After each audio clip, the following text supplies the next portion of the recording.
Perkenalkan, nama saya Kalsadetan dengan NIM 12. Saya akan menjelaskan tentang website yang sudah saya buat untuk mata kuliah website development. Yang pertama-tama saya akan menjelaskan tentang database-nya terlebih dahulu. Oke.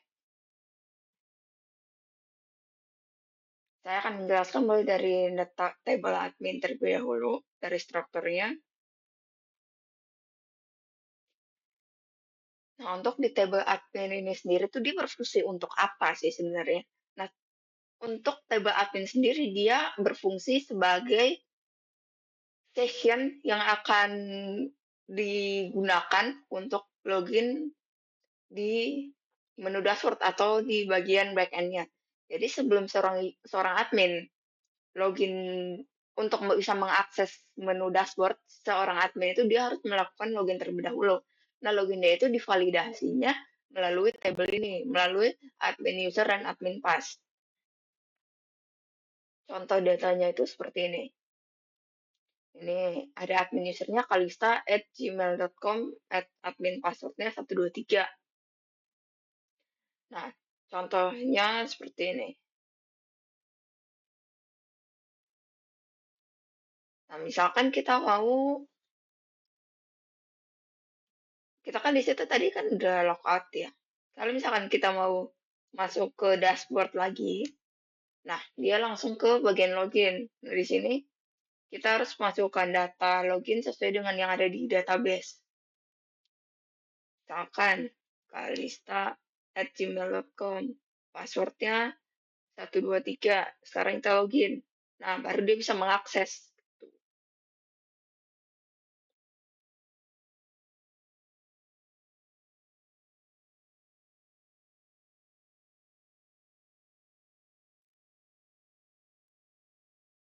Selanjutnya ada database mahasiswa.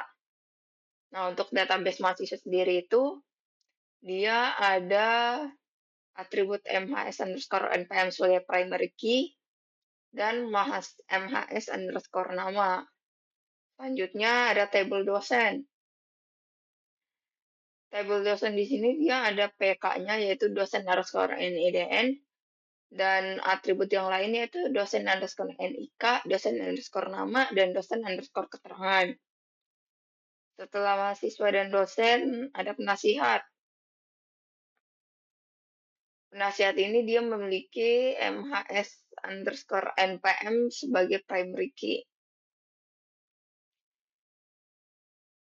Sebenarnya dia lebih ke sebagai foreign key. Ya. Nah, 1, 2, 3. Nah, selanjutnya ada penasihat. Nah, di sini dia memiliki MHS_NPM sebagai foreign key. Terus ada dosen_NIDN. Terus ada penasihat_file sama penasihat_keterangan. Terus ada tabel ujian skripsi. Nah, strukturnya seperti ini. Ada ID ujian sebagai primary key, MHS_NPM sebagai foreign key, ada tanggal daftar, dokumen, sama dosen NIDN. Terus ada peserta skripsi. Di sini ada MHS_NPM sebagai primary key, peserta_semester, peserta_tahun angkatan, peserta_tanggal daftar, peserta_judul, peserta_dokumen, dan dosen NIDN. Terus ada penguji sidang. Di sini ada ID sebagai primary key, ada ID ujian sebagai FK, ada MHS NPM sebagai FK, ada dosen NIDN sebagai FK, dan ada peran. Terus di sini ada jadwal sidang. Sini ada tanggal sidang, ada lokasi, ada keterangan, ada dokumen, dan ada ID ujian sebagai foreign key. Terus ada nilai sidang. Sini ada ID nilai sebagai PK, ID ujian sebagai FK, nilai angka, nilai huruf, dan keterangan. Ya, untuk database-nya kira-kira hanya segitu. Kita lanjut ke bagian penjelasan backend-nya, di sini kita akan mencoba untuk mengakses menu dashboard secara langsung. Nah, di sini nggak bisa, kita harus login terlebih dahulu. Nah, kita harus memasukkan data login yang sesuai dengan data di table admin. Kita masukkan kalista@gmail.com sama passwordnya 123. Setelah itu kita bisa mengakses menu dashboard di sini. Nah, kemudian di sini ada sedikit kode yang mau saya jelaskan. Nah, kita bisa lihat di dashboard sini. Di sini itu dia ada kode-kode yang bisa saya highlight ya. Di sini yang pertama ada ini, yang kedua ada ini, yang ketiga ada bagian kode menu nav dan lain-lainnya. Ini. Nah, di sini yang pertama saya akan menjelaskan tentang ini terlebih dahulu. Di beberapa kode yang lain, layoutnya sama. Di semua kode, layoutnya sama. Di sini maksud dari kode ini sendiri itu apa? Nah, maksud dari kode sendiri itu di bagian session. Di bagian session ini dia membaca apakah kita sebagai user yang mau mengakses dashboard.php ini sudah pernah login atau belum. Kalau kita belum login, otomatis dia akan mengembalikan kita ke menu login.php. Tapi ketika kita sudah login, maka kita bisa mengakses menu dashboard. Makanya tadi pada saat belum login, kita dikembalikan ke halaman login.php. Terus yang kedua, di sini ada head.php. Nah, maksud dari kenapa kodenya dipisah-pisah, kenapa nggak disatuin aja, di satu file gitu. Kenapa kodenya dipisah-pisah? Karena di sini kan bisa dilihat, kita membuat banyak sekali program. Untuk membuat layout yang sama dan konsisten, kita lebih baik menggunakan pemanggilan kode per file seperti ini daripada harus diketik satu-satu di tiap file gitu. Karena kalau pemanggilannya seperti ini, dia konsisten. Di head.php otomatis semua file yang ini otomatis layoutnya itu sama, bagian headnya sama, footernya sama, menu navigasinya sama, dan menunya sama. Jadi memperkecil kemungkinan error di bagian layoutnya. Gitu. Sama di bagian kode JavaScript-nya juga kita menggunakan formatting seperti itu. Oke. Setelah penjelasan bagian dashboard, saya akan menjelaskan bagian-bagian menu-menu yang bisa diakses, yaitu ada menu dosen, ada menu mahasiswa, ada menu penasehat, ada menu peserta skripsi, ada menu bimbingan skripsi, ujian skripsi, penguji sidang, jadwal sidang, dan nilai sidang. Kita akan melihat dari dosen. Nah, di sini kita ada 4 menu utama, yaitu bukan menu utama sih sebutannya. Dia itu lebih ke menu-menu yang menjadi kunci dari menu-menu yang lain gitu. Ada dosen, ada mahasiswa, dan ada penasehat. Nah, kita mulai dari dosen. Nah, di dosen sendiri dia memiliki form NIDN, NIK, nama, dan keterangan. Nah, di menu dosen ini kita bisa membuat data, bisa mengupdate data, delete data, dan membaca data yang akan dimasukkan ke dalam tabel database. Nah, untuk di mahasiswa juga sama, bisa create, bisa read, bisa update, dan bisa delete. Terus di penasehat juga sama, bisa CRUD, di sini bisa menambahkan satu dokumen. Terus ada peserta skripsi. Nah, di peserta skripsi ini ada form NPM, semester, tahun akademik, tanggal daftar, judul skripsi, dokumen, dan NIDN untuk memilih dosen pembimbingnya. Kita coba untuk Melvin Gerald. Semesternya semester ganjil. Tahun akademiknya 2025-2026. Terus tanggal daftar sebagai peserta skripsinya tanggal 27 Desember. Terus nama skripsinya manusia ikan. Terus kita bisa mengunggah dokumen.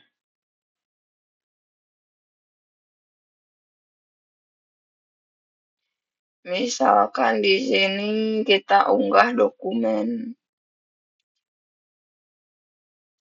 Nah, yang ini. Terus kita bisa pilih dosen pembimbing, misalkan Kim Min Jong. Nah, di sini datanya sudah masuk ya. Kemudian setelah peserta, nah di peserta skripsi juga bisa update dan delete serta menyimpan data. Coba misalkan kita update. Yang ini kita mau ganti fotonya. Fotonya kita ganti jadi nih. Nah, langsung terganti di sini. Setelah peserta skripsi, ada bimbingan skripsi. Ini misalkan Melvin mau bimbingan di tanggal 12. Terus isi bimbingannya revisi bab 1. Kita bisa enggak sini misalkan filenya yang ini. Nah, di sini ada di sini kalau diklik akan masuk ke halaman new tab. Itu new tab dari PDF-nya. Setelah bimbingan skripsi, dah ujian skripsi. Tapi kita akan ke penguji sidang terlebih dahulu.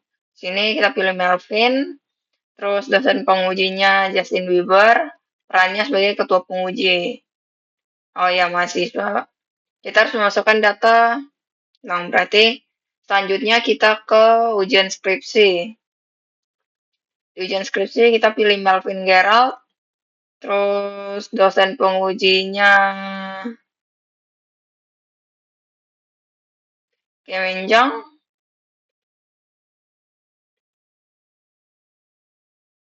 tanggal ujiannya di 9 Januari. Terus dokumen ujiannya. Nah, kita ambil di sini aja. Misalkan yang ini. Nah, data sudah berhasil disimpan. Terus kita ke penguji sidang, kita pilih nama mahasiswanya Melvin Gerald. Terus nama dosen pengujinya Justin Bieber. Perannya sebagai ketua penguji. Selanjutnya, kita pilih jadwal sidang. Mahasiswa Melvin Gerald. Tanggal sidangnya 6. Ruangnya R901. Keterangannya sidang tepat waktu. Terus kita pilih berkas skripsinya. Oke, kita simpan di sini. Nah, di sini sudah tersimpan. Terus kita bisa pilih nilai sidang, kita bisa input nilai sidang dari Melvin Gerald. Misalkan 88. Nah, di sini untuk nilai huruf dan keterangannya akan diinput secara otomatis. Nah, di sini Melvin Gerald dengan MTM 987654321 dengan nilai angka 88, nilai hurufnya A dan keterangannya lulus. Nah, selanjutnya kita akan menjelaskan bagian dari front end-nya. Nah, di front end itu ada menu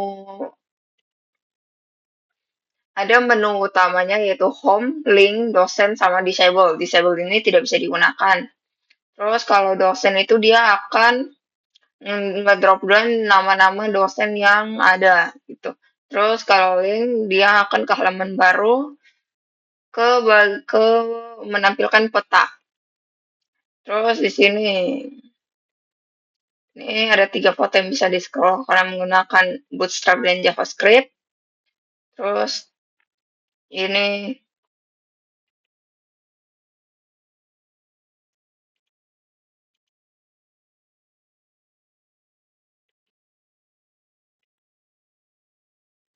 Satu, dua, tiga. Nah, kita akan masuk ke bagian front end. Nah, di front end sendiri itu ada menu utama, yaitu ada home, link, dosen, sama disable. Disable ini tidak bisa digunakan. Untuk menu dosen, dia akan ngedrop down nama-nama dosen yang ada. Terus untuk link, dia akan ke tab baru dan menampilkan peta. Terus kalau home dia tetap di halaman yang sama. Terus di sini ini menampilkan data, di atas ada nama skripsi, terus nama mahasiswa, NPM, nama dosen pembimbing, dan tanggal sidangnya. Ini data ini diambil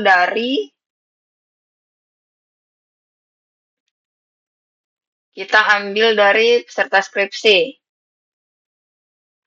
Terus di sini ada jadwal ujian skripsi dengan data sebagai berikut, dengan ada ketua penguji sama anggota pengujinya. Dia mengambil data dari peserta skripsi, penguji sidang, sama jadwal sidang.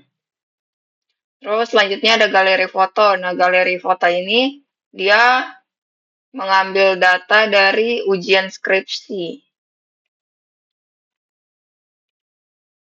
Ya, dia mengambil data dari ujian skripsi. Dia mengambil data fotonya sama judul skripsinya. Tuh, judul skripsinya sama. Terus selanjutnya di sini ada data nilai tertinggi. Nilai tertinggi itu diakumulasi dari tabel nilai sidang. Terus di sini adalah mahasiswa nilai tertinggi. Artinya data mahasiswa yang memiliki nilai tertinggi dengan nilai hurufnya A gitu.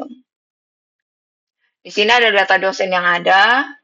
Terus di sini adalah data si pembuat web itu saya sendiri, Kalista, dengan NIM 12 untuk mata kuliah website development. Oke, di sini ada bagian bimbingan skripsi, bisa dilihat untuk detailnya.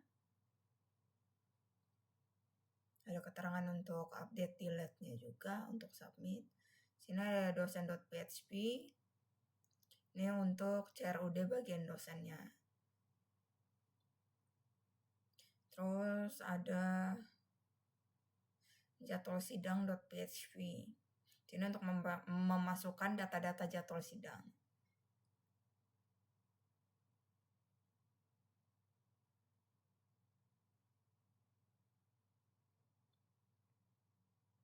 Terus ada login.php yang dimana untuk memvalidasi data login tadi dia ke file ini. Ini untuk logout dia akan kembali ke halaman login. Terus ada mahasiswa.php. Terus ada nilai sidang.php untuk memasukkan data-data nilai sidang. Penasihat.php memasukkan data-data penasihat. Penguji.php memasukkan data-data penguji. Peserta.php memasukkan data-data peserta. Ujian skripsi.php memasukkan data-data ujian skripsi. Sekian dari presentasi saya hari ini. Kiranya ada salah, mohon maaf. Terima kasih.